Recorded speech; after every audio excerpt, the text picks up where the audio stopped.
On sait que vous, les pathologistes, vous n'êtes pas souvent satisfaits du nombre et de la qualité des prélèvements qu'on vous envoie. Et d'autant plus que dans certaines situations, véritablement, le prélèvement est trop petit, presque inexploitable. D'où ce qui pourrait expliquer la négativité des analyses que vous faites sur les marqueurs, la biologie moléculaire. De notre côté, il y a dans la biopsie liquide le largage des ADN et des ARN est fait par certaines cellules de toute la tumeur. Donc un grand volume qui peut donner beaucoup de marqueurs. Alors est-ce que dans ces cas où la biopsie tissulaire ne donne rien, est-ce qu'il ne faudrait pas aller un peu plus souvent, un peu plus fréquemment vers la biopsie liquide? Cette biopsie, d'autre part, est-ce qu'elle pourrait être un marqueur ou un outil de surveillance pour détecter d'éventuelles reprises du cancer infracliniques et non détectables par l'imagerie, par exemple? Donc, pour la biopsie liquide, elle permet d'étudier, donc de rechercher des cibles thérapeutiques sur l'ADN tumoral circulant. Elle est indiquée, elle donne des résultats dans les stades avancés. Lorsque la tumeur elle est de grosse taille et métastatique, là, on a assez d'ADN tumoral circulant dans le sang, et là, elle pourra donner de bons résultats. Donc, si le prélèvement tissulaire est insuffisant, si on a moins de 20% des cellules tumorales donc infiltrantes, là, dès le départ, les tests moléculaires ne vont pas être faits. Ils ne sont pas négatifs. Il va te dire que l'ADN, elle est insuffisante pour réaliser, par exemple, le NGS. Et là, de préférence, si on peut rebiopsier le patient, il vaut mieux le rebiopsier pour faire le NGS. C'est préférable que d'aller directement à la biopsie liquide. Si le patient est fatigué et que la rebiopsie est impossible à réaliser, là, on va aller vers la biopsie liquide, à savoir qu'on a de faux négatifs. On peut avoir donc pas de mutation sur la biopsie liquide alors que la mutation existe. Merci. Pour la surveillance, pour détecter les résistances. C'est-à-dire, c'est un bon moyen de surveillance des patients qui sont déjà sous thérapie ciblée. Donc, on peut faire des biopsies liquides pour détecter donc les mutations de résistance. C'est pour la surveillance pour des récidives donc tumorales. Oui, elles peuvent être indiquées. Oui. Docteur Mjid. Donc, si on trouve, pour dépister un cancer du poumon, si on trouve de l'ADN tumoral circulant dans le sang, ça peut être un moyen donc, performant pour dire qu'il y a une tumeur qui évolue chez le patient. Docteur Mjid, c'est toujours une question pour Dr Aïdi. Moi, je voulais vous poser deux questions en fait. Par rapport aux translocations ALK, vous avez parlé d'immunohistochimie qui peut se faire, qui peut détecter cette translocation. Quelle en est la sensibilité et la spécificité? Est-ce que ça dispense du NGS qui est actuellement recommandé? Et deuxième question, c'est par rapport à qu'est-ce qui se fait à l'hôpital? Qu'est-ce qu'on peut demander pour nos patients à l'hôpital actuellement en Tunisie? Et pour les gens qui ont les moyens de le faire dans le privé, combien ça coûterait une NGS multiplex pour les patients? D'accord. Alors, pour la translocation ALK, l'immunohistochimie est validée à 100%. C'est très sensible et très spécifique, donc on peut s'arrêter à l'immunohistochimie. Donc, comme je l'ai dit tout à l'heure, il y a 2 anticorps qui sont validés et les 2 anticorps sont disponibles donc, dans le service d'anatomie pathologique de l'Ariana. Donc, on peut faire... le PDL1 aussi est disponible. Bon, on l'a acheté dans le cadre d'un projet de recherche parce qu'il coûte cher. Sinon, dans le privé, le PDL1, pour le prix du PDL1, c'est entre 300 et 500 dinars. Ça dépend du clone qu'on a choisi. Il y a des clones qui sont plus préférables donc, que d'autres. Alors, en Tunisie, la PCR, donc dans l'hôpital à Charnicole, pour le GFR, pour les tests unitaires, la PCR, elle est disponible à Charnicole. Je crois que ça coûte dans les 500 dinars pour le test donc, unitaire. Sinon, elle est disponible dans le privé. Alors, par rapport à l'NGS, malheureusement, ça démarre pas très bien chez nous. Il y a une tentative à l'Institut Pasteur pour le NGS, mais là, on est à l'arrêt parce qu'il y a un manque de réactifs et c'est par manque de moyens. Donc on aimerait bien que, on espère que le ministère de la Santé va aider donc dans ce sens-là. Pour le moment, pas de NGS, on va dire pas de NGS efficace et de routine en Tunisie. Donc généralement, moi-même, je fais une sous-traitance avec l'étranger pour les NGS, donc pour le cancer du poumon. Merci. Voilà. Le NGS, ça coûte juste pour le prix du NGS. Donc en France, ça coûte dans les entre 300. Au fait, il y a les petits NGS pour un nombre limité de gènes, environ 4 gènes.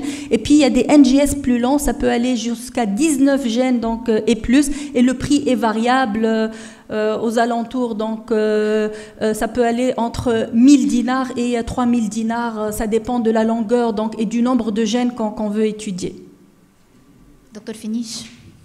Oui, juste une remarque par rapport au NGS. Clairement, aujourd'hui, je pense que instaurer ou implémenter un NGS en Tunisie, ça doit être une stratégie nationale. Voilà, c'est vraiment nécessaire pour pouvoir accompagner les évolutions actuelles en ce qui concerne le cancer du poumon, mais aussi pas mal d'autres cancers.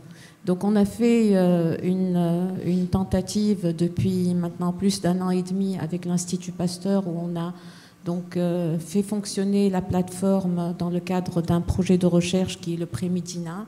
Ça nous a permis un peu d'améliorer la technicité, de voir les différentes problématiques, de travailler aussi sur l'élaboration des comptes rendus. Donc on a beaucoup travaillé aussi sur les comptes rendus.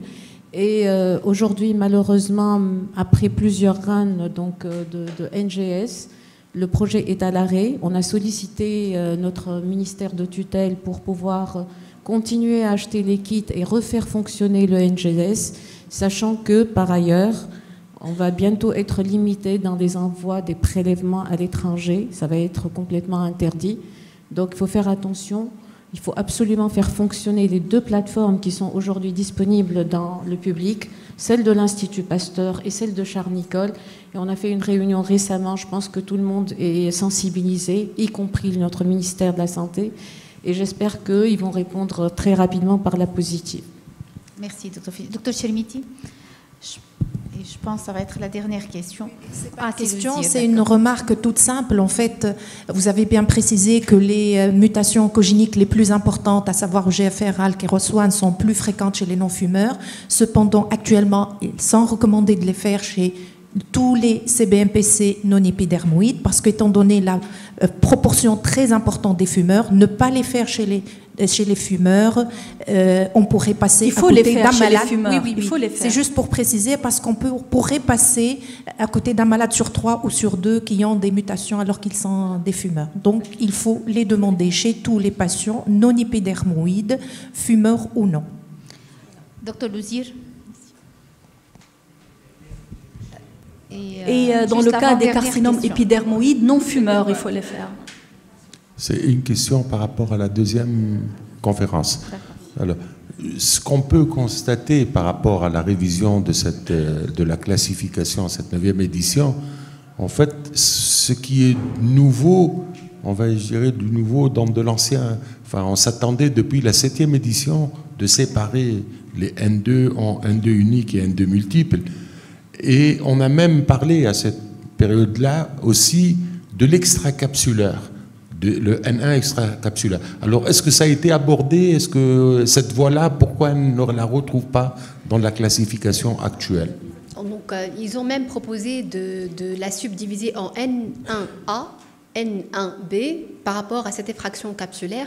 Mais finalement, vu que ça sera beaucoup trop complexe, que sur le plan thérapeutique et les projets thérapeutiques, ça n'aura pas un grand impact. Donc, ils se sont contentés à subdiviser le N2 en N2A et N2B. Mais prochainement, peut-être, on ne sait pas. Ça change de façon rapide et constante. Dernière question avec Dr Neji. Merci, Dr Mahalj. Ma question est pour Dr Ayedi. Alors, dans le lot des patients qui ont des cancers bronchopulmonaires, il y a ceux qui ont des cancers multiples. Je pense particulièrement à ceux qui ont le colorectal et le cancer du sein, les femmes qui font les cancers du sein. Il y a des mutations communes.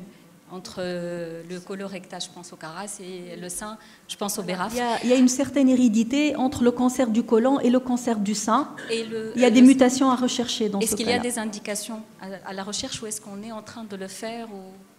Qu'est-ce que vous en pensez? Les BRCA1 et BRCA2, c'est des gènes, on peut les faire par exemple à l'Institut Pasteur. Il faut les faire. Chez les patientes qui ont un double cancer côlon et là on ne parle plus du poumon. Là, non. Les patients qui ont un cancer du poumon et qui ont un cancer du sein, les femmes qui ont des cancers du sein, parce qu'on en a dans le lot des patients, on en a soit qu'elle fait le sein puis elle fait le poumon, soit c'est l'inverse. Et ceux qui ont le colorectal également, plus le poumon. Voilà. Donc les gènes incriminés, ce sont deux gènes, le BRCA1 et le BRCA2. Donc c'est bien connu dans le sein, dans le cadre donc des cancers héréditaires. Pour le poumon, d'ailleurs je l'avais cité tout à l'heure, c'est en cours d'étude. Donc je pense que les patients qui font donc ce double cancer, ils devraient probablement avoir une mutation au niveau d'un de ces deux gènes. Et ce sont des gènes qui se font par PCR à l'Institut Pasteur, par exemple. On peut les faire, oui. Merci beaucoup aux trois oratrices, aux modérateurs, à l'assistance. Et vous êtes invités à une pause café et on reprend, s'il vous plaît, à 10h50.